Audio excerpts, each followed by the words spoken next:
त्यसो भएको कारणले गर्दा अलिक असहज अप्ठ्यारो लुगा लगाएर आउनुहुने फरियाहरू लगाएर आउनुहुने दिदीबहिनीहरूले विशेष गरी पानी बोकेर त्यो चाहिँ होइन श्रमदातालाई पानी खुवाएर पनि श्रमदान गर्न सक्छ।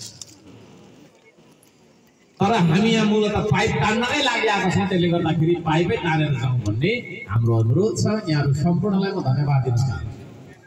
अब हाम्रो श्रमदान सुरु हुन्छ यहाँबाट है, हाम्रो श्रमदान सुरु हुन्छ। तपाईहरुले चाहिँ मैले अहिले भर्खर भनेको सेफ्टी ब्रिफिङका कुराहरूलाई याद गर्नुपर्छ। मैले अघि भर्खर के भन्दै थिएँ भन्दाखेरि पाइप तान्ने क्रममा जाम भयो भने धेरै जस्तो जाम भइरहन्छ क्या। जाम भयो भने 5-10 जना केटाहरू मै जस्तो अलिकति तर्नेरी भन्नु मिल्छ? मिल्दैन होला होइन, मै जस्तो अलिकति च्याक्को शरीर भएको फुरुरु कुद्ने खालको केटाहरू सुनिट गइहाल्छ। पर्खेर नबस्नु है।